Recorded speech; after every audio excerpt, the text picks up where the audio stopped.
ಜನನಿ news ಚಾನೆಲ್ಗೆ like ಮಾಡಿ, subscribe ಮಾಡಿ, ಶೇರ್ ಮಾಡುವ ಮೂಲಕ ನಮ್ಮ ಚಾನೆಲ್ಗೆ ಸಹಕರಿಸಿ. ಹೆಚ್ಚಿನ ಮಾಹಿತಿಗಾಗಿ ಸಂಪರ್ಕಿಸಿ ಹರಿಚಿನ್. ಇದೆಲ್ಲ ಬಿಟ್ಟು ಕೆಜಾಫಿನ ಬಿಜೆಪಿಯ ನಿಷ್ಠಾವಂತ ಕಾರ್ಯಕರ್ತರು ನಾಯಕರುಗಳು ಸಹ ನಾನು ಕಾಲಿಗೆ ವಂದಿಸ್ತೀನಿ. ಇವತ್ತು ನಾವು ಈ ಒಂದು ಷೇರುದಾರರ ಮತವನ್ನ ನಾವು ಉಳಿಸ್ಕೊಂಡಿಲ್ಲ ಅಂದ್ರೆ ಖಂಡಿತವಾಗ್ಲೂ ಬರೆದಿಟ್ಕೊಳ್ಳಿ, ನಮ್ಮ ರೈತರ ಹೀಗೆ ಮುಂದೆ ಇರ್ತಾ ಇದೆ. ನಮ್ಮ ಸಂಪಂಗೇಣನ ಪ್ರೆಸ್ ಮೀಟ್ ಮಾಡಿದ್ರೆ 67 ಎಕರೆ ಗೋವಿಂದಗೌಡ ತಿಂದ್ಬಿಟ್ಟವ್ರೆ ಅಂತ. ಮತ್ತೆ ಅವ್ರು ಹೇಳಿದ್ದಾರೆ ಸಂಪಂಗಿ ರಾಮಕೃಷ್ಣ ಬೆಳೆಸಬೇಕ ಬಿಟ್ಟಿದ್ದಾರೆ ಅಂತ. ಯಾಕೆ ಹೇಳ್ತಾನೆ ಇದ್ದಾರೆ. ಅದಕ್ಕೆ ನಾನು ರೂಪಕ ಕೇಳ್ತಾ ಇದ್ದೇನೆ, ರೂಪಕ ನೀನ್ ಹಾಕ್ಬೇಕ, ನಿಮ್ಮ ಅಪ್ಪ ಅಕ್ಕ, ನಿಮ್ಮ ಹಸ್ಬೆಂಡ್ ವಿಧಾನಸಭೆ ತನಕ ಇಷ್ಟು ಪವರ್ ಇಟ್ಕೊಂಡು ನೀನ್ ಯಾಕೆ ರೂಪಕ ಭಯ ಪಡಿತಾ ಇದ್ಯಾ?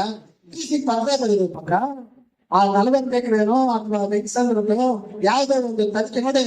ನಮ್ ನಂಜೇಗೌಡ ನೆನ್ಸ್ಕೋಬೇಕು, ನಮ್ ಮಂಜಣ್ಣ ಮಾನವ ನೆನ್ಸ್ಕೋಬೇಕು. ಮಂಜಣ್ಣ ಧೈರ್ಯ ಬೆಳೆಸ್ಬೇಕು ಅಂತ ನೀನ್ ಪ್ರೂವ್ ಮಾಡಿದ್ದೆ ಜಾಗ ಅಂತ ನೋಡಿ. ನಂಜೇಗೌಡ ತಾಕತ್ತ ಪ್ರೂವ್ ಮಾಡಿಕೆ ಡಿಸಿ ಬರೆದ್ರು, ಎಂಕ್ವೈರಿ ಮಾಡ್ರಿ, ಅಕ್ರಮ ಆಗೈತೆ ಇಲ್ಲ ಅಂತ. ನೀನು ಬರೀಬೇಕ, ನೀನ್ ಡಾಕ್ಟ್ರು ನಮ್ ನಂಜೇಗೌಡಗಿಂತ ಜಾಸ್ತಿ ಹೇಳಿದ್ಯಾ. ನಿಮ್ಮ ಅಪ್ಪ MP, ನಮ್ ನಂಜೇಗೌಡರಷ್ಟಿಲ್ಲ. ನಿಮ್ಮ ಯಜಮಾನಿಗೆ ವಿಧಾನಸಭೆಯಲ್ಲಿ IT ಡಿಪಾರ್ಟ್ಮೆಂಟ್ ಇಟ್ಟು ನಿನ್ಗೆ ಇಷ್ಟೊಂದು ಹಾಕೋದು ಎಲ್ಲದಕ್ಕಿಂತ ಮೇಲಿಲ್ಲ. ನಿಮ್ಗೆ ಇನ್ನೊಂದು ಸೂಪರ್ ಮೇಲೆ ಇದ್ದಾರಲ್ಲ, ನಿಮ್ಗೆ ಏನಾದ್ರೂ ನಿಂತ್ಕೊಳ್ಳೋಕೆ ಕೈ ನೋಡ್ತಾರಕ್ಕ. ಇಷ್ಟು ಚೆನ್ನಾಗಿ ನಿಂತ್ಕೊಂಡು ನೀನ್ ಯಾಕೆ ಭಯ ಪಡ್ತಾ ಇದ್ಯಾ? ಇಲ್ಲ ನಮ್ ರೈತರಿಗೆ ಹೇಳ್ಬಿಡು, ಒಳಗಡೆ ಇಬ್ರು ಒಂದೇ ಅಂತ ಹೇಳ್ಬಿಡತ್ತ. ನಾವ್ ಹೇಳೋಣ ಇಲ್ಲ, ನಿನ್ ಪವರ್ ತೋರಿಸ್ಬೇಕು, ರೈತರಿಗೆ ಒಳ್ಳೇದ್ ಮಾಡ್ಬೇಕು ಅಂದ್ರೆ ನಾನು ಹೇಳ್ದಂಗೆ ದಯವಿಟ್ಟು ನಾಳೆ ಒಂದು ಪತ್ರಿಕೋಷ್ಠಿ ಕರೆದು ಅಥವಾ ನಾಳೆ ನಮ್ಮ DC ಅವ್ರಿಗೆ ಪತ್ರ ಬರೆದು ಎಲ್ಲದಕ್ಕಿಂತ ತಿಂಗಳಾಗಿ ನಿಮ್ಮ ಕಾಂಗ್ರೆಸ್ ಲೀಡರ್ ಹೇಳ್ತಾರಕ್ಕ, ಅಭಿವೃದ್ಧಿ ಅಧಿಕಾರ ಎಮ್ಮ ಎಷ್ಟು ಓದಿದ್ದಾರೆ ಅಂತಾರೆ. ನೀನ್ ಓದಿದ್ದೆ ರೂಪಕ, ಬರೀ ರೂಪಕ, ಎಂಕ್ವೈರಿಗೆ ಆಗ ರೂಪಕ. ಯಾರು ತಪ್ಪು ಮಾಡಿದ್ರೆ ಅವ್ರು ತಿಂಗ್ಲಿ, ಗೋವಿಂದಗೌಡರು ತಪ್ಪು ಮಾಡಿದಾರೆ, ಸಂಪಂಗಿ ತಪ್ಪು ಮಾಡಿದಾರೆ ಅಂತ ಗೊತ್ತಾಗ್ಲಿ. ಸುಮ್ಮನೆ ಮೀಡಿಯಾ ಬಂದು ಯಾಕೆ ಹೇಳ್ತೀಯಾ? ಆದ್ರಿಂದ ಈ ಒಂದು ರೈತರ ಮತವನ್ನ ಕಸಿಲಿಕ್ಕೆ ಏನ್ ನೀವು ಪ್ರಯತ್ನ ಮಾಡಿದ್ರ ಅದ್ರ ಕೈ ಬಿಡ್ಬೇಕು. ಮಾನ್ಯ ಶಾಸಕರು ಇದರಲ್ಲಿ ಇಂಟರ್ಫಿಯರ್ ಆಗಿ ಸೂಕ್ತವಾದ ತನಿಖೆ ನಡೆಸಿ ರೈತರಿಗೆ ನ್ಯಾಯ ಕೊಡಿಸ್ಬೇಕು. ನೀವಿಬ್ರು ಕಾಂಗ್ರೆಸ್ ಮಾನ್ಯ ಬಿಜೆಪಿ ಹೋಗ್ತಲ್ಲ ಅಂದ್ರೆ ನೀವು ಇದನ್ನ ಮಾಡ್ತೀರಾ. ಇಲ್ಲ ಅನ್ನೋ ಪಕ್ಷದಲ್ಲಿ PAPMCಗೆ ಮುತ್ತಿಗೆ ಹಾಕೋಣ ಬೇಡವಾ? ಮುತ್ತಿಗೆ ಹಾಕೋಣ ಬೇಡವಾ?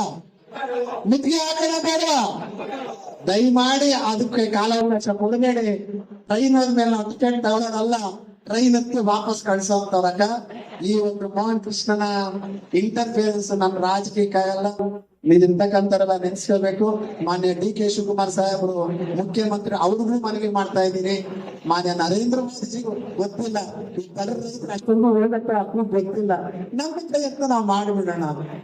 ಎಲ್ಲ ಡಿಪಾರ್ಟ್ಮೆಂಟ್ಗೂ ರಿಕ್ವೆಸ್ಟ್ ಮಾಡ್ತಾ ಇದ್ದೀನಿ, ಎಲ್ಲ ಪಕ್ಷದವ್ರಿಗೂ ರಿಕ್ವೆಸ್ಟ್ ಮಾಡ್ತಾ ಇದ್ದೀನಿ, ದಯಮಾಡಿ ರೈತರ ಹಕ್ಕನ್ನ ಉಳಿಸಿ. ಕಾಂಗ್ರೆಸ್ ಕಟ್ಟ ಎದುರಾಳಿಗಳು ಅನ್ನೋದನ್ನ ನೀವು ಪ್ರೂವ್ ಮಾಡಿ. ನಾವು ನಿಮಗೆ ಬಹಳಷ್ಟು ಶಕ್ತಿ ಐತೆ. ಈ ಭೂ ಮಾಫಿಯಾ ಏನಾಗ್ತಾ ಇದೆ ಅದಕ್ಕೆ ಒಂದು ಎನ್ಕ್ವೈರಿ ಆಗಿ ಕೂಡಲೇ ನಾಳೆ ಇದ್ರ ಬಗ್ಗೆ ಗಮನ ಹರಿಸಿ ರೈತರಿಗೆ ನ್ಯಾಯ ಕೊಡಿಸಿ. ಇಲ್ಲಾಂದ್ರೆ ನಮ್ಮ ರೈತರ ಸಾಮಾನ್ಯ ಕಟ್ಟೆ ಉಳಿದಂತಂದ್ರೆ ಭೂತಾಯಿಯಲ್ಲಿ ಕಷ್ಟ ಪಡೋರಿಗೆ TAPMC ಬಾಗಿಲು ಕಷ್ಟ ಇಲ್ಲ ಅಂತ ಹೇಳ್ತಾ ಇಷ್ಟೊತ್ತು ಕರೆದು ನಿಮ್ಮ ಒಂದು ಮಾತುಗಳು ನನ್ನ ಹತ್ರ ಹೇಳಿ ನನ್ನ ಒಂದು ಮೇಲಿರ್ತಕ್ಕಂಥ ಭರವಸೆಗೆ ಒಂದು ದಿನಗಳಲ್ಲಿ ಭಗವಂತ ಮಧ್ಯಾಹ್ನದ 2 ಅವರು ನಮ್ಮ ಬಿಜೆಪಿ ಅಂದ್ರೆ ಇರ್ತಕ್ಕಂಥದ್ದು ಮಾಡಿ ಬಿಜೆಪಿ ಅವರು ದಯಮಾಡಿ ಯಾವ್ದಾದ್ರು ಸ್ವಾಭಿಮಾನ ಇತ್ತು ಬಿಜೆಪಿ ಪಕ್ಷದ ಮೇಲೆ ಅಂತಂದ್ರೆ ಬಿಜೆಪಿ ನಮ್ಮ KJP ಬೆಳಿಬೇಕು ಅಂತಂದ್ರೆ ಬಿಜೆಪಿ ನಂಬ್ಕೊಂಡಿರ್ತಕ್ಕಂಥ ರೈತರು ಬೆಳಿಬೇಕಂದ್ರೆ ಯಾರಾದ್ರೂ ಒಬ್ರು ಕಣ್ರಿ ಒಂದು ಪ್ರೆಸ್ ಮೀಟ್ ಮಾಡಿ ನಮ್ ರೈತರ ಪರ ಮಾತಾಡ್ರಿ. ಕಾಂಗ್ರೆಸ್ ನಿಮ್ ಕಾಂಗ್ರೆಸ್ ಈ ಆಂಧ್ರ ಪಟ್ಟದಲ್ಲಿ ಜಾಸ್ತಿ ಜನ ಇದ್ದಾರೆ. ಕಾಂಗ್ರೆಸ್ ಪಕ್ಷ ನಮ್ಮ ಪಕ್ಕ ಬಿಟ್ಟಿದ್ದಾರೆ. ನೀವೇನ್ ಪ್ರೆಸ್ ಮೀಟ್ ಮಾಡ್ರಿ, ಎಲ್ಲರೂ ಒಂದೇ ರಾಜಕೀಯ. ಈಗ ನಾನು ಹೇಳಿದ್ನಲ್ಲ, ಗೋವಿಂದ ಕಾಲಿಟ್ಕೊಳ್ಳೋಕ್ಕೂ ರೆಡಿ, ಸಂಪಾದನೆ ಕಾಲಿಟ್ಕೊಂಡು ರೆಡಿ, ಒಬ್ಬೊಬ್ಬ ಕೈ ಮುಗಿಯಕ್ಕೂ ರೆಡಿ. ಯಾಕೋಸ್ಕರ? ನಮ್ಮ ರೈತರಿಗೋಸ್ಕರ. ನೀವ್ ಯಾರು ಮಾತಾಡಿಲ್ಲ ಅಂದ್ರೆ ಇರ್ತಕ್ಕಂಥ ಬಿಜೆಪಿಯವರಿಗೆ ಯಾರು ವಿಚಾರ ಮಾಡ್ಬೇಕಲ್ಲ. ಯಾವ ಒಂದು ನೈತಿಕತೆ ನಿಮ್ಗೆ ಒಂದು ಚುನಾವಣೆಯಲ್ಲಿ ಬಂದು ಗ್ರಾಮೀಣ ಭಾಗದಲ್ಲಿ ರೈತರ ಹತ್ರ ಮತ ಕೇಳುವಂತ ನೈತಿಕತೆ ಕಳ್ಕೊಂಡಿದ್ದೀರ ಅಂತ ಹೇಳ್ತಾ ನಾನು ಮಾತಾಡ್ಲಿಕ್ಕೆ ಅವಕಾಶ ಮಾಡಿಕೊಟ್ಟ ನಮ್ಮ ಅಭಿಲಾಷ್ ರೆಡ್ಡಿ ಅವರು ಇದವರಿಗೆಲ್ಲ ಬಂಧಿಸ್ತಾರೆ. ಅದೇನು ಒಂದೇ ಒಂದು ಸಣ್ಣ ಮನವಿ, ಎಷ್ಟೋ ಜನ ರೈತರು ಈ ಸಲ ಮುಂಗಾರು ವಿಫಲ ಆಗಿರೋದಕ್ಕೆ ಬಹಳಷ್ಟು ಲಾಸ್ ಮಾಡ್ಕೊಂಡಿದ್ದೀರ. ನಮ್ಮ ರೈತ ಮುಖಂಡರು ಮತ್ತೆ ಮಾವು ಬೆಳೆಗಾರ ಅಧ್ಯಕ್ಷರಾಗಿರ್ತಕ್ಕಂಥವ್ರು ಲಾಸ್ಟ್ ವರ್ಷ ಅಂದ್ರೆ ಹಿಂದಿನ ವರ್ಷ 34 ದಿನ ಅವರ ಒಂದು ನೇತೃತ್ವದಲ್ಲಿ 56 ಲಕ್ಷಗಳ ಓಡಾಟ ಮಾಡಿ ನಮ್ಮ ಕೆಜರ್ ತಾಲೂಕಿನ ಮಾವು ಬೆಳೆಗಾರರಿಗೆ ಕಟ್ಸ್ಕೊಟ್ಟಿದ್ದಾರೆ.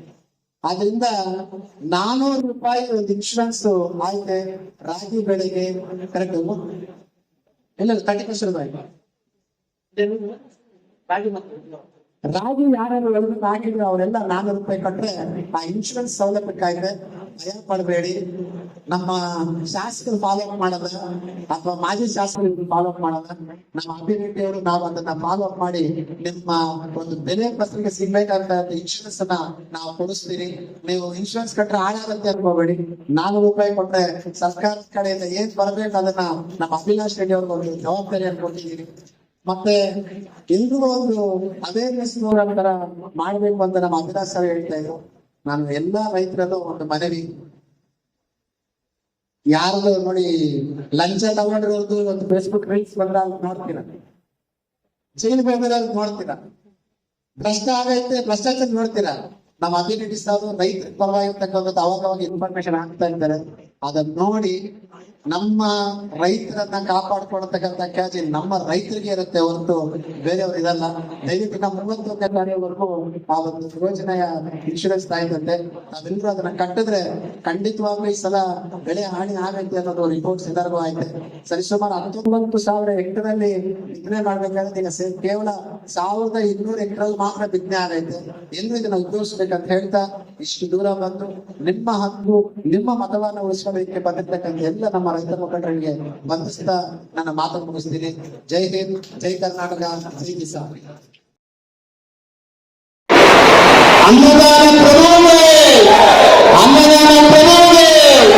ಭಾರತ್ ಮಾತಾ ಕಿ ಜೈ ಕಿಸಾನ್. ಮೇಲೆ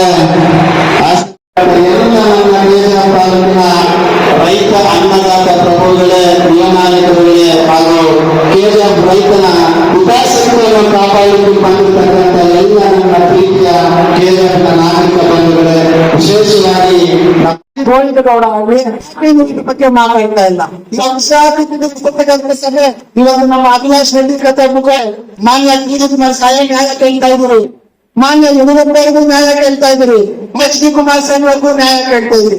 ಎಲ್ಲದಕ್ಕಿಂತ ಮಿಗಿಲಾಗಿ ಈ ದೇಶ ಕಂಡಂತ ಏಕೈಕ ವ್ಯಕ್ತಿ ಯಾರಾದ್ರೂ ಭಾರತಾಂಬೆನ ಉಳಿಸ್ತಾ ಇದಾರೆ ಅನ್ನೋ ಒಂದು ನಂಬಿಕೆ ಇತ್ತು ಅಂತಂದ್ರೆ ಅದು ನರೇಂದ್ರ ಮೋದಿಜಿನ. ನರೇಂದ್ರ ಮೋದಿಜಿಗೂ ನಾವು ನ್ಯಾಯ ಕೇಳ್ತಾ ಇದ್ದೀವಿ.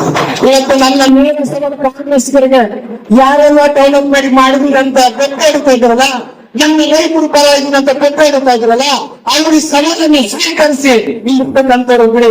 ನಾನು ಇಷ್ಟೇ ಸ್ಪಷ್ಟವಾಗಿ ಹೇಳ್ತೀನಿ, ಇಂಧನ ಬೀಜಗಳ ಪೂರೈಕೆಗೆ ಒಂದು ಸ್ಕೀಮ್ ಆಯ್ತು, ಸಸ್ಯ ಸಂರಕ್ಷಣೆಗೆ ಒಂದು ಸ್ಕೀಮ್ ಆಯ್ತು, ಮಣ್ಣಿನ ಸಪ್ಪೆ ಹೆಚ್ಚುವಿಕೆಗೆ ಒಂದು ಸ್ಕೀಮ್ ಆಯ್ತು, ಕೃಷಿ ಯಾಂತ್ರೀಕರಣ ಮತ್ತು ಕೃಷಿ ಸಂಸ್ಕರಣೆಗೆ ಒಂದು ಗೌರ್ಮೆಂಟ್ ಗಿಂದ ಒಂದು ಸಹಾಯಧನ ಐತೆ, ಕೃಷಿ ಯಂತ್ರೀಕೃತ ಬಗ್ಗೆ ಆಯ್ತು, ಸೌಲಭ್ಯ ಕೃಷಿ ಮತ್ತು ಶೂನ್ಯ ಬಂಡವಾಳ ನೈಸರ್ಗಿಕ ಕೃಷಿ, ರೈತ ಸಿರಿ, ಪ್ರಧಾನಮಂತ್ರಿ ಕಿಸಾನ್ ಸಮ್ಮಾನ್ ಇದ್ರೆ ಯಾರಿಗೋಗ್ಬೇಕು, ಯಾಕಂದ್ರೆ ನರೇಂದ್ರ ಮೋದಿ ಬಂದ್ಬಾರ್ದು.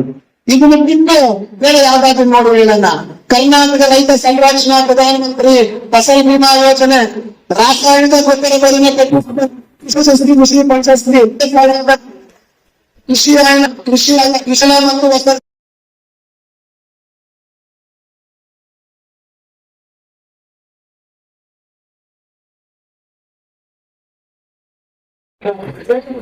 ಓಟು ಹಾಕಲು ಚಲಾವಣೆ ಮಾಡೋದಕ್ಕೆ ಅಧಿಕಾರ ಇಲ್ಲ ಅಂತ ಹೇಳಿ ಒಂದು ಪೋಸ್ಟ್ ಅಂಚೆ ಕೊಟ್ಟು ಆಗ ಕೇಳಿದ್ದಕ್ಕೆ ನಿಮಗೆ ಸರ್ವೆ ಮಾಡಿಲ್ಲ ನೋಡಿ ಸರ್, ದುಬಾರಿ ಬಂದ್ಬಿಟ್ಟು ಇಲ್ಲಿ ಏನೇನು ನಮ್ಮಲ್ಲಿ APMC ಅವಕಾಶ ಇತ್ತು ಈ ಅವಕಾಶ ಯಾವುದೇ ಅವಕಾಶ ವ್ಯವಹಾರ ಆಗ್ತಾ ಇದೆಯಾ? ಏನೇ ಆಗ್ಲಿ ಪ್ರಸ್ತಾಪ ಕೊಡೋರಿಗೆ ಹೇಗೆ ಕಲಿತಾ ಇರಬೇಕು, ಯಾವ್ದಾವ ಒಂದು ವ್ಯವಹಾರ ಸಂಘ ಆಗ್ತಾ ಇದೆ, ಯಾವುದೇ ಒಂದು ಸಬ್ಸಿಡಿ ಸಿಗ್ತೀಯಾ ನಮ್ಗೆ, ಯಾವುದೇ ಒಂದು ಲೋನ್ ಸಿಗ್ತೀಯಾ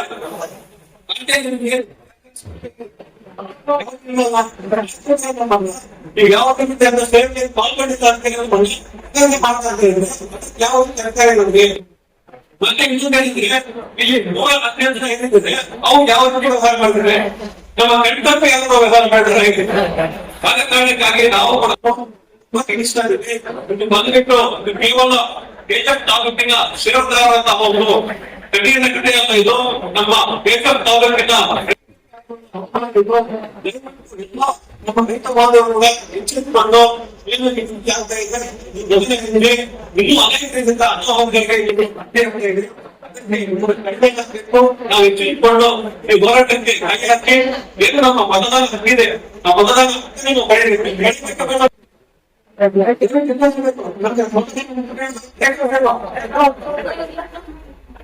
ಮತ್ತೆ ಏನು ಇದರ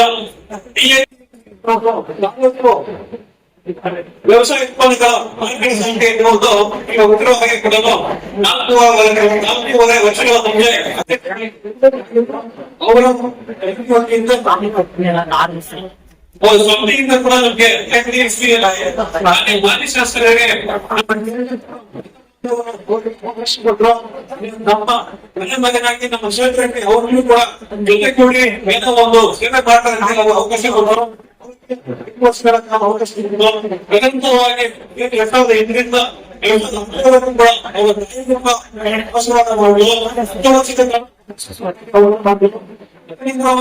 ಅವರ ಮಕ್ಕಳನ್ನು ಕೂಡ ನಮ್ಮ ಮತ್ತು ಪಾರಾಡಲ್ಲೇ ಕೆಲಸಗಳು ಜಿಲ್ಲಾ ಪಂಚಾಯತಿಯಲ್ಲಿ ಪಾರಾಡಲ್ಲೇ ಕ್ಷೇತ್ರದಲ್ಲಿ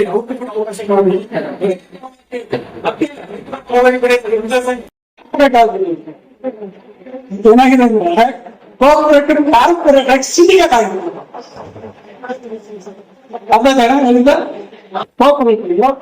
ಕಾರ್ಪೊರೇಟ್ ಆಗಿ ಸಿಂಡಿಕೇಟ್ ಆಗಿರ್ತದೆ. ನೀನ್ DCC ತಗೊಂಡಿದ್ರು, ನಾನು TSC ನಿಮ್ಗೆ ಹೋಗ್ತೀನಿ, ಆಮೇಲೆ ಇನ್ನೊಂದು ದಿನ ಆದ್ರೂ ನಾವು ರೈತರಿಂದ ಇದ್ದೀವಿ. ಏನ್ ಮಾಡೋದು? ಕೆಜಾಪುರ ನಮ್ಗೆ ಏನಂದ್ರೆ ಭಾರತ ದೇಶ ತರ ಆಗ್ಬಿಟ್ಟಿದೆ. ಈಗ ನಮ್ಮನ್ನ ಆಳ್ವಿಕೆ ಮಾಡ್ತದವರೆಲ್ಲ ಯಾರಂದ್ರೆ ಬ್ರಿಟಿಷರು, ಡಚ್ರು, ಫ್ರೆಂಚ್ರು. ಅರ್ಥ ಆಗ್ತಾ ಇದೆಯಾ? ನಾವು ಕೆಜಾಪುರ ಭಾರತೀಯರು. ಆಳ್ವಿಕೆ ಏನ್ ಮಾಡ್ತಾ ಇದೆ ಅರ್ಥ ಆಗ್ತಾ ಇದೆ? ಮೋಹನ್ ಕೃಷ್ಣನ್ ಅಂದ್ರೆ ಡಚ್ರು, ಬ್ರಿಟಿಷರು, ಫ್ರೆಂಚ್ರು. ನಾವ್ ಇವಾಗ ಯಾರ ಮೇಲೆ ಹೋರಾಟ ಮಾಡ್ಬೇಕು ಅರ್ಥ ಆಗ್ತಾ ಇದೆ. ಬ್ರಿಟಿಷರ ಮೇಲೆ ಮಾಡೋದ, ಫ್ರೆಂಚ್ರ ಮೇಲೆ ಮಾಡೋದ, ಪೋರ್ಚುಗೀಸರ ಮೇಲೆ ಮಾಡೋದ ಅನ್ನೋದನ್ನ ನಾವು ಸ್ವಂತವಾಗಿ ನಮ್ಮಲ್ಲೇ ಬದಲಾವಣೆ ಬಂದಿಲ್ಲ ಅಂದ್ರೆ ನಾವು ಉದ್ಧಾರ ಆಗೋದಿಲ್ಲ. ಪ್ರತಿ ಯುವಕರಿದ್ದೀರಾ, ನಮ್ಮಿಂದ ದೊಡ್ಡವರಿದ್ದೀರಾ, ಹಿರಿಯರಿದ್ದೀರಾ, ನಮ್ಮ ತಂದೆ ಸಮಾನದವರು ಇದ್ದೀರಾ, ಅಣ್ಣ ತಮ್ಮಂದಿದ್ದೀರಾ. ತಮ್ಮಲ್ಲಿ ಕೇಳೋದೇನೆಂದ್ರೆ ಎಲ್ಲರೂ ಒಗ್ಗಟ್ಟಾಗಿ ಬದಲಾವಣೆಯನ್ನು ತರೋದನ್ನ ನಾನು ಬಯಸ್ತೀನಿ. ಒಳ್ಳೆಯದು, ಸಮಾಜಕ್ಕೆ ಒಳ್ಳೆಯದು ಅಂತ ಅನ್ಕೊಳ್ತಾ ಇದ್ದೀನಿ. ಇಷ್ಟು ಮಾತ್ರ ನಮ್ಮ ಪ್ರೊಫೆಸರ್ ನಂಜನಸ್ವಾಮಿ ಅವರು ಕಂಡಂತೆ ಒಂದು ಕನಸಿನಂತೆ ಬಸವಣ್ಣನವರು ಆದಿನ ಅನುಭವ ಮಂಟಪ ಕಟ್ಟಿ ಎಲ್ಲರೂ ಸಮಾನರು ಅಂತ ಹೇಳಿ ಒಂದು ಕನಸನ್ನು ಕೊಟ್ಟು ಭಾರತಕ್ಕೆ ಅನುಭವ ಮಂಟಪವನ್ನು ಕೊಟ್ಟ ಬಸವಣ್ಣನವರ ಕಾಲಿಗೆ ಶರಣಗಳನ್ನ ಹೇಳುತ್ತಾ, ಅದೇ ರೀತಿ ಒಬ್ಬ ರೈತನಾದವನು ತನ್ನ ಹೆಂಡತಿಯ ಹೊಟ್ಟೆ ನೋಡಲ್ಲ ತುಂಬಾಯ್ತಾ ಇಲ್ಲ ಅಂತ, ತನ್ನ ಮಕ್ಕಳ ಹೊಟ್ಟೆ ತುಂಬಾಯ್ತಾ ಇಲ್ಲ ಅಂತ ನೋಡಲ್ಲ, ತನ್ನ ಹೊಟ್ಟೆ ತುಂಬಾಯ್ತಾ ಇಲ್ಲ ಅಂತ ನೋಡಲ್ಲ. ಮೊದಲಿಗೆ ಆತ ನೋಡೋದು ನನ್ನ ಭೂಮಿ ತಾಯಿ, ನನ್ನ ಭೂತಾಯಿ. ಆ ಭೂತಾಯಿಯ ಒಡೆದು ಹೇಗಾಯ್ತು ಅಂತೇಳಿ ಆ ಭೂತಾಯಿಯನ್ನು ನಮಸ್ಕರಿಸುತ್ತಾ, ರೈತ ಯಾವ ರೀತಿ ಭೂತಾಯಿಯನ್ನು ನಮಸ್ಕರಿಸ್ತಾನೋ ಅದೇ ರೀತಿ ಇರ್ತಕ್ಕಂಥ ಎಲ್ಲರೂ ಸಹ ಆ ಭೂತಾಯಿಯನ್ನು ನಮಸ್ಕರಿಸ್ತಾನನ್ನ ಈ ಒಂದು ರೈತರಿಗಾಗಿರ್ತಕ್ಕಂಥ ಅನ್ಯಾಯನ ಮಾತಾಡಲಿಕ್ಕೆ ಪ್ರಾರಂಭಿಸ್ತಾ ಇದ್ದೀನಿ. ಬಂಧುಗಳೇ, ಇವತ್ತಿನ ದಿನ ನಾವು ಬಹಳಷ್ಟು ದಿನಗಳಿಂದ ನೋಡ್ತಾ ಇದ್ದೀವಿ.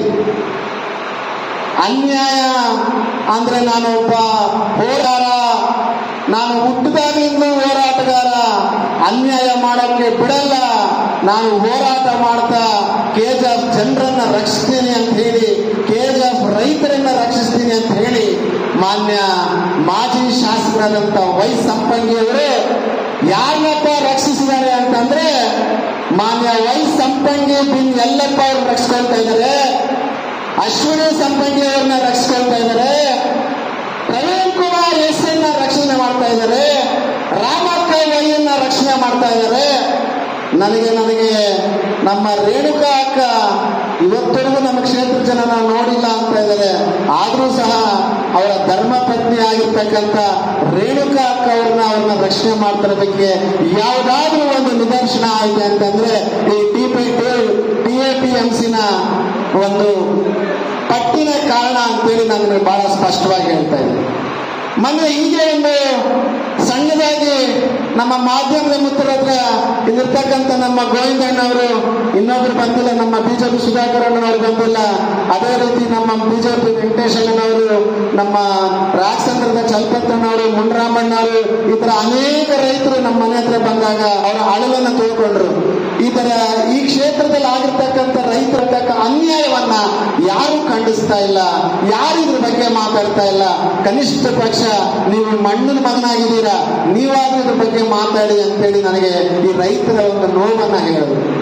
ಆ ಸಮಯದಲ್ಲಿ ಏನೋ ಒಂದು ಸಣ್ಣ ತಪ್ಪಾಗಿರ್ಬೋದು ಅಂತೇಳಿ ನಾನು ಎಲ್ಲ ನಮ್ಮ ಬೇಕಮಂಗಲದ ಗ್ರಾಮೀಣ ಮಾಧ್ಯಮದವ್ರನ್ನ ಕರೆದು ಒಂದು ಸಣ್ಣ ಪತ್ರಿಕಾಗೋಷ್ಠಿಯನ್ನು ಮಾಡಿ ಅವರಿಗೆ ಮನವಿ ಮಾಡಿದೆ. ಅಭಿವೃದ್ಧಿಯ ಹರಿಕಾರರು ಏನು ಇಲ್ಲಿರ್ತಕ್ಕಂಥ ನಮ್ಮ KGF ಕಾಂಗ್ರೆಸ್ ನಾಯಕರು ನಮ್ಮ ರೂಪಕ್ಕ ತರ ಯಾರು ಅಭಿವೃದ್ಧಿ ಮಾಡಿಲ್ಲ, ಅವರಿಗೆ ನಿಷ್ಪಾಕ್ಷಿತವಾಗಿ ಕ್ಷೇತ್ರಕ್ಕೆ ಕೆಲಸ ಮಾಡ್ತಿದ್ದಾರೆ ಅಂತ ಏನ್ ಹೇಳ್ತಾ ಇದ್ರು, ಅವ್ರಿಗೂ ಸಹ ಮನವಿ ಮಾಡಿದ್ದೆ. ರೂಪಕ್ನವರೇ, ನೀವು ಇದ್ರ ಬಗ್ಗೆ ಗಮನ ಹರಿಸಿ ರೈತರಿಗೆ ನ್ಯಾಯವನ್ನ ಕೊಡಿಸೋ ಕೆಲಸ ಮಾಡಬೇಕು ಅಂತೇಳಿ ನಾನು ಅವರನ್ನು ಮನವಿ ಮಾಡಿದೆ. ಆದ್ರೆ ನಾನು ಪತ್ರಿಕಾಗೋಷ್ಠಿ ನಡೆಸಿ ಸುಮಾರು 1 ವಾರವಾದ್ರೂ ಟುಟುಕ್ ಅಂದಿರ ಅದೇ ನಮ್ಮ ಅಣ್ಣ ಹೇಳ್ತಾ ಇದ್ರು, ಪೋರ್ಚುಗೀಸ್ ಮೇಲೆ ಯುದ್ಧ ಮಾಡ್ಬೇಕಾ, ಫ್ರೆಂಚರ್ ಮೇಲೆ ಯುದ್ಧ ಮಾಡ್ಬೇಕಾ, ಅಥವಾ ನಮ್ಮನ್ನು ನಾವೇ ಬುದ್ಧಿ ಹೇಳ್ಕೊಡ್ಬೇಕಾ ಅನ್ನೋ ಒಂದು ಭ್ರಮೆಯಲ್ಲಿ ನಾವಿದ್ದೀರಿ ಅನ್ನೋ ತರ ಇವತ್ತು ನಾವು ಯಾರ ಜೊತೆ ಒದ್ದಾಡಬೇಕು, ಯಾರ ಜೊತೆ ಗುದ್ದಾಡಬೇಕು, ಯಾರ ಜೊತೆ ನಮ್ಮ ಹಕ್ಕನ್ನು ಕೇಳಬೇಕು ಅನ್ನೋದು ನಮ್ಗೆ ಅರ್ಥ ಆಗ್ತಾ ಇಲ್ಲ. ಆದ್ದರಿಂದ ನಮ್ಮ ಗೋವಿಂದಣ್ಣವರು, ನಮ್ಮ ವೆಂಕಟೇಶಣ್ಣವರು, ಮತ್ತೆ ನಮ್ಮ ಯುವ ಮುಖಂಡರು, ರೈತ ಮುಖಂಡರು ಆಗತ್ತಂತ ನಮ್ಮ ಅಭಿಲಾಷ್ ರೆಡ್ಡಿ ಅವರು, ಮತ್ತೆ ನಮ್ಮ ರಾಜಪ್ಪಣ್ಣವರು ಬಹಳ ಶ್ರದ್ಧೆಯಿಂದ ಎಲ್ಲರ ರೈತರ ಹತ್ರ ಹೋಗಿ ಅವರ ಒಂದು ಒಪಿನಿಯನ್ ಕಲೆಕ್ಟ್ ಮಾಡಿ ಇವತ್ತು ಒಂದು ದೊಡ್ಡದಾಗಿ ಸಭೆ ಸೇರಿಸಬೇಕು, ಈ ನಮ್ಮ ಕೂಗನ್ನು ಸರ್ಕಾರಕ್ಕೆ ಮುಟ್ಟಬೇಕು ಅನ್ನೋ ಒಂದು ನಿಟ್ಟಿನಲ್ಲಿ ಇವತ್ತು ನಾವು ಈ ಸಭೆಯನ್ನು ಆಯೋಜನೆ ಮಾಡಿದ್ದೀವಿ. ಮೊದಲಿಗೆ ಬಂದ ಇಲ್ಲಿರ್ತಕ್ಕಂಥವರೆಲ್ಲ ಬಹಳ ಎಚ್ಚರಿಕೆಯಿಂದ ಯೋಚನೆ ಮಾಡಬೇಕು. ಇಲ್ಲಿರ್ತಕ್ಕಂಥವರೆಲ್ಲ ಬುದ್ಧಿವಂತರೆ, ಆಮೇಲೆ ಎಲ್ಲರೂ ರೈತರ ಪರವಾಗಿರ್ತಕ್ಕಂಥವ್ರು, ಎಲ್ಲರೂ ರೈತನ ಒಂದು ಭೂತಾಯಿಯನ್ನ ನಂಬಿಕೊಂಡು ಆ ಭೂತಾಯಿಯ ಕೊಡಿರ್ತಕ್ಕಂಥ ಒಂದು ಭಿಕ್ಷೆಯಿಂದ ಈ ರೈತನು ಬಹಳ ಬೆಳೀತಾ ಇರ್ತಕ್ಕಂಥವ್ರು ಇಲ್ಲಿರ್ತಕ್ಕಂಥವ್ರು. ನಾವೆಲ್ಲ ಒಂದು ಮಾತನ್ನ ಯೋಚನೆ ಮಾಡ್ಬೇಕಾಗತ್ತೆ ಈ ದಿನದಲ್ಲಿ. ಒಂದ್ ಕಡೆ ರೂಪಾ ಮೇಡಮ್ ಅವರನ್ನ ಹೇಳ್ತಾ ಇದ್ದಾರೆ, ನಾನು KGF ತಾಲೂಕಿನ ಒಂದು ದಿಸೆಯನ್ನೇ ಬದಲಾಯಿಸ್ಬಿಡ್ತಾ ಇದ್ದೀನಿ, ನಾನು ಮಾಡಿರ್ತಕ್ಕಂಥ ಅಭಿವೃದ್ಧಿ ಯಾರೂ ಮಾಡ್ತಾ ಇಲ್ಲ. ಅದೇ ರೀತಿ ಅವರ ಹಿಂಬಾಲಕರು ಈ ಮೋಹನ ಕೃಷ್ಣ ಏನಾದ್ರು ಒಂದು ಮಾತಾಡಿದ್ರೆ ಅವನೇನು ಗ್ರಾಮ ಪಂಚಾಯತಿ ಸದಸ್ಯನ, JP ಅಥವಾ MLA ಅಂತ ಬೈಲಿಕ್ಕೆ ಸ್ಟಾರ್ಟ್ ಮಾಡ್ತಾರೆ. ನಾನಿವತ್ತು ನಮ್ಮ ಕಾಂಗ್ರೆಸ್ ಮುಖಂಡರನ್ನ ಹೇಳ್ಕೊಳ್ಳಿ, ರೈತರ ಬಾಯಿ ಇರ್ಬೇಕಾದಂತಾರೆ APMC ಮಾರ್ಕೆಟ್ ಅನ್ನ ನೀವು ಸ್ಥಾಪನೆ ಮಾಡಿ. ಆ APMC ಮಾರ್ಕೆಟ್ ಅನ್ನು ಸ್ಥಾಪನೆ ಮಾಡಬೇಕಾದ್ರೆ 10 ಸಲ ಪೂಜೆ ಮಾಡ್ತೀರ. ನಾನು ಅದಕ್ಕೆ ಸಂತೋಷ ಪಡ್ತೀನಿ. APMC ನೀವು ತಗೊಂಡಿರುವಂತ ಉದ್ದೇಶ ಏನು? ರೈತರಿಗೆ ನ್ಯಾಯಯುತವಾದಂತ ಬೆಲೆ ಸಿಗಬೇಕು ಅಂತೇಳಿ ನೀವು APMC ತಗೊಂಡ್ಬಂದಿದ್ದೀರ. ನಾನಿವತ್ತವ್ರಿಗೊಂದು ಸಣ್ಣ ಪ್ರಶ್ನೆ ಕೇಳ್ತೀನಿ ಇರ್ತಕ್ಕಂಥ ನಮ್ಮ ರೈತರ ಪರವಾಗಿ. ಈ APMC ಆಗಿರ್ತಕ್ಕಂಥ ಅಧ್ಯಕ್ಷರುಗಳು, ಡೈರೆಕ್ಟರ್ಗಳು ಅವರು ನಿಜವಾಗ್ಲೂ ರೈತರೇನ ಅಥವಾ ಬಿಸ್ನೆಸ್ ಮ್ಯಾನ್ಗಳ ಅಥವಾ ಕಾಂಟ್ರಾಕ್ಟರ್ಗಳ? ಈ ಒಂದು APMCಯ ನಾಮನಿರ್ದೇಶನ ಮಾಡಬೇಕಾದ್ರೆ ಇಲ್ಲಿರ್ತಕ್ಕಂಥ ರೈತರು ಯಾರಿಗೂ ಕಂಡು ಬಂದಿಲ್ವಾ? ನೀವು ಬಿಸ್ನೆಸ್ ಮಾಡ್ತಾ ಇದ್ದೀರಾ ಇದರಲ್ಲಿ. ಆಯ್ತು, ನಿಮ್ಮ ಸರ್ಕಾರ ನೀವೇನೋ ಒಂದು ಮಾಡಿದ್ರೆ ಅವ್ರಿಗೆ ಒಂದು APMC ಅಧಿಕಾರಗಳನ್ನ ಕೊಟ್ಟಿದ್ದೀರ. APMC ಬಂದೈತಲ್ವಾ? ನಾವು APMC ಬಂದೈತೆ ಅಂತ ಗೊತ್ತೇ ಅಲ್ವಾ? ಹೆಚ್ಚು ಕಮ್ಮಿ 3 ತಿಂಗಳ ಯಾವುದು ಮುಗಿಯುತ್ತೆ ಅನ್ನೋದು ನನಗೆ ಮಾಹಿತಿ. ಈ APMC 2 ವರ್ಷಗಳ ಕಾಲ ಅಂದ್ರೆ 1 ವರ್ಷಗಳ ಕಾಲ KGF ರೈತರಿಗೆ ಕೊಟ್ಟಂತ ಬಾಕ್ಯಗಳು ಏನು ಅನ್ನೋದು ನಿಮಗೇನಾದ್ರೂ ಸ್ವಲ್ಪನೂ ರೈತರ ಮೇಲೆ ಖಾಲಿ ಇದ್ದಿತ್ತಂದ್ರೆ ನಾಳೆನೆ ಬಿಡುಗಡೆ ಮಾಡಿ. APMC ಇಂದ ಯಾವತ್ತ KGF ರೈತರಿಗೆ ಒಳ್ಳೇದಾಗತ್ತೆ ಅಂತ ಹೇಳಿ ನೋಡೋಣ. ಬಟ್ ಕೆಲವ್ರಿಗೆ ಒಳ್ಳೇದಾಗತ್ತೆ. ನನಗೆ ಅದೇ ಅರ್ಥ ಆಗ್ತಲ್ಲ. ನಮ್ಮ ಸಂಪಂಗಣ್ಣ ಯಾವತ್ತು ನೋಡಿದ್ರು ನಾನು ಹುಟ್ಟು ಹೋರಾಟಗಾರ, ಛಲಗಾರ ಎಲ್ಲಾ ಮಾತಾಡ್ತಾ ಇರ್ತಾರೆ. ಯಾಕೆ ಡಾಕ್ಟರ್ ಬಾಬಾ ಸಾಹೇಬ್ ಅಂಬೇಡ್ಕರ್ ಅವರ ಹೆಸರನ್ನು ಹೇಳಿ ಅನ್ಯಾಯವಾದ ಜಾಗದಲ್ಲಿ ನ್ಯಾಯವನ್ನು ಕೇಳ್ತಿರ್ಬೇಕಾದ್ರೆ KGF ಕ್ಷೇತ್ರದಲ್ಲಿ APMC ನೀವೇ ಹೇಳಿದಿರ ಸುಮಾರು ಬರ್ತಕ್ಕಂಥ APMC ಅಲ್ಲ, ಗ್ರಾನೈಟ್ ಮಾಡ್ಲಿಕ್ಕೆ ಇರ್ತಕ್ಕಂಥ APMC ಇದು ನಾನು ಖಂಡಿಸ್ತಾ ಇದ್ದೀನಿ ಅಂತ ನೀವೇ ಹೇಳ್ತೀರ. ಹುಟ್ಟು ಹೋರಾಟಗಾರರು ಅಂತ ನೀವೇ ಹೇಳ್ತೀರ. ಡಾಕ್ಟರ್ ಬಾಬಾ ಸಾಹೇಬ್ ಅಂಬೇಡ್ಕರ್ ನಂಬಿದ್ದೀನಿ ಅಂತ ಇಷ್ಟು ಹೇಳಬೇಕಾದ್ರೆ ಇವತ್ತರೆಗೂ ನೀವು ಯಾಕೆ ಮೌನ ವಹಿಸಿದ್ದೀರಾ? ಬರೀ ಮಾಧ್ಯಮಗಳಿಗೆ ಯಾಕೆ ಸೀಮಿತವಾಗಿದ್ದೀರಾ ಅಂತ ನಾನ್ ಕೇಳ್ತಾ ಇಲ್ಲ, ಸಂಪಂಗಣ್ಣ ಇಲ್ಲಿರ್ತಕ್ಕಂಥವ್ರು ಕೇಳ್ತಾ ಇದ್ದಾರೆ. ಮತ್ತೊಂದು ಪ್ರಶ್ನೆ ಇರ್ತಕ್ಕಂಥ ಮಾನ್ಯ ಅಭಿವೃದ್ಧಿ ಹರಿಕಾರರಾದಂಥ ರೂಪಕ್ಕ ಅವರಿಗೆ, ರೂಪಕ್ಕ ನೀವು ಹೇಳ್ತೀರಾ ನೀವು ಕಾರಲ್ಲಿ ಹೋಗೋ ರಸ್ತೆ ನೋಡ್ರಿ, ನಾನು ಹೆಂಗ್ ರಸ್ತೆಗಳು ಡೆವಲಪ್ ಮಾಡಿದ್ದೀನಿ, ಫ್ಲೈಓವರ್ಗಳು ನೋಡ್ರಿ ಅಂತ. ರೂಪಕ್ಕ, ನೀವು ನಿಜವಾಗ್ಲೂ ರೈತರಾಗಿ ಹೊಲದಲ್ಲಿ ಬಿತ್ತನೆ ಮಾಡಿ ಮಳೆಗೋಸ್ಕರ ಮೇಲೆ ಕಣ್ಣನ್ನು ನೋಡಿ ಆ ಹೊಲದಲ್ಲಿ ಬಿಸಿಲಲ್ಲಿ ಕಷ್ಟಪಟ್ಟಿದ್ರೆ ರೈತರಿಗೆ ಏನ್ ಬೇಕಾಗಿತ್ತು ಅಂತ ಗೊತ್ತಾಗ್ತಾ ಇತ್ತು. ರೂಪಕ್ಕ, ರೋಡ್ ಇದ್ರೆ ಸಾಕಾಗಲ್ಲ. ರೂಪಕ್ಕ, ನೀವ್ ಏನ್ ಹೇಳ್ತಾ ಇದ್ದೀರ ಅಂದ್ರೆ ಒಂದು ಕಮಿಷನ್ಗೆ ಒಂದು ಪಾತ್ರೆ ತಂದಿಟ್ಬಿಡ್ತಾ ಇದ್ದೀನಿ, ಆ ಪಾತ್ರೆಯಲ್ಲಿ ಬೇಯಿಸ್ಕೊಂಡು ತಿನ್ನಿ ಅಂತೀರಾ. ಬೇಯಿಸ್ಕೊಂಡು ತಿನ್ಬೇಕಂತಂದ್ರೆ ನಮ್ಮ KGF ರೈತ ಬೆಳೆದ್ರೇನೆ ಬೇಯಿಸ್ಕೊಂಡು ತಿನ್ನಕ್ಕಾಗೋದು. ನಮ್ಮ KGF ರೈತ ಕಷ್ಟಪಟ್ಟು ಭೂತಾಯಿಯಲ್ಲಿ ಅವರು ಕಷ್ಟಪಟ್ರೆ ನೀವು ನಾವು ತಿನ್ನಕ್ಕೆ ಆಹಾರ ಸಿಗೋದು. ನೀವು ಮಾತಾಡಿದ್ರೆ APMC ರೋಡ್ ಅಂತೀರಾ. ನಾನು ನಿಮಗೆ ನೇರವಾಗಿ ಸವಾಲಾಗ್ತಾ ಇದ್ದೀನಿ ರೂಪಕ್ಕ. ನಾನು ರೂಪಕ್ಕೆ ಒಬ್ಬರಿಗೆ ಹೇಳಲ್ಲ, ಸಂಪಂಗಣ್ಣ ನಿಮಗೂ ಹೇಳ್ತಾ ಇದ್ದೀನಿ, ನಿಮ್ಮಿಬ್ಬರಿಗೂ ಹೇಳಲ್ಲ. ಇನ್ನೊಬ್ರು ನಮ್ಮ ಇವಾಗಿರ್ತಕ್ಕಂಥ ನಮ್ಮ MP ನನ್ನ ಬೈಕೊಂಡ್ರೆ ಪರವಾಗಿಲ್ಲ, ಎಲ್ಲ ಹೇಳ್ತಾರೆ ಯಾಡೆ మా MP మల్లేష్ బాబు వచ్చి సప్పుగా మున్సామి ఉండి అవుట్లైట్ వచ్చి కూస్తా ఉండಪ್ಪ ಅಂತ. ಮುನ್ಸಾಮಣ್ಣ, ನಾನು ನಿಮ್ಗೂ ಹೇಳ್ತಾ ಇದ್ದೀನಿ, ಮುನ್ಸಾಮಣ್ಣ ನಿಮಗೇನಾದ್ರೂ KGF ತಾಲೂಕಿನ ರೈತರ ಬಗ್ಗೆ ಗೌರವ ಇತ್ತಂದ್ರೆ ಮತ್ತೊಂದು ನಿಮ್ಗೆ ಬಿಂದು ಕೊಟ್ಟಿದ್ದಾರೆ. ಕೋಲಾರನ ಹಿಂದೂ ಸಾಮ್ರಾಟ್, ಕೋಲಾರನ ಹಿಂದೂನ ಹುಲಿ ಅಂತ. ನೀವು ಫಸ್ಟ್ ಹಿಂದೂ ಹುಲಿ ಆಗ್ಬೇಕಂದ್ರೆ ಫಸ್ಟ್ ನೀವು ರೈತರನ್ನ ಕಾಪಾಡಿ ಮುನ್ಸಾಮಣ್ಣ. ನಮ್ಮ ಮಲ್ಲೇಶ್ ಬಾಬಣ್ಣ ಕೈಯಲ್ಲಿ ಆಗುತ್ತೆ ಅಂದ್ರೆ ಗೊತ್ತಿಲ್ಲ, ಆದ್ರೆ ನೀವೆಲ್ಲಾ ಕಡೆ ನಿಮ್ಮ ಒಂದು ಧೈರ್ಯ, ನಿಮ್ಮ ಒಂದು ಸಾಹಸ ಮತ್ತೆ ನೀವು ಮಾಡ್ತಕ್ಕಂಥ ಭಾಷಣಗಳು ನೋಡಿ ಇರ್ತಕ್ಕಂಥವ್ರು ಹೇಳಿದ್ರು ಮುನ್ಸಾಮಣ್ಣ ಹತ್ರನೇ ಹೋಗೋಣ ಅಂತ. ಮುನ್ಸಾಮಣ್ಣ, ನಿಮಗೇನಾದ್ರೂ ನಿಜವಾಗಲೂ ಪಕ್ಷದ ಮೇಲೆ, ಬಿಜೆಪಿಯ ಪಕ್ಷದ ಕಾರ್ಯಕರ್ತರ ಮೇಲೆ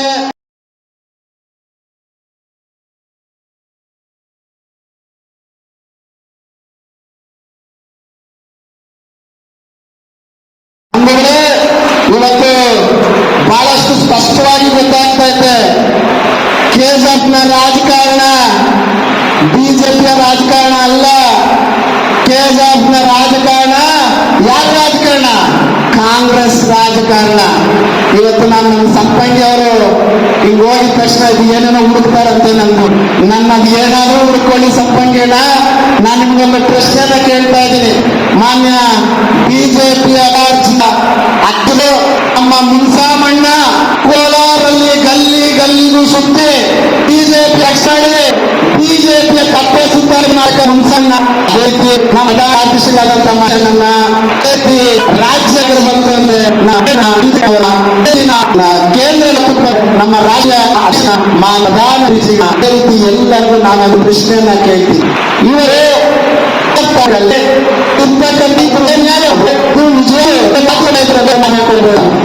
ಭ್ರಷ್ಟಾಚಾರ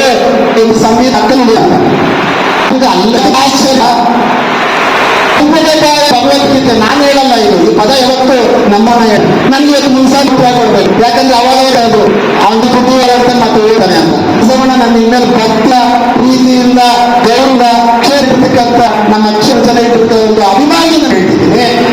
ಬಾಯಲ್ಲಿ ಭಗವದ್ಗೀತಾ ಅಂತ ನೀವು ಪದ ಹೇಳ್ತೀನಿ.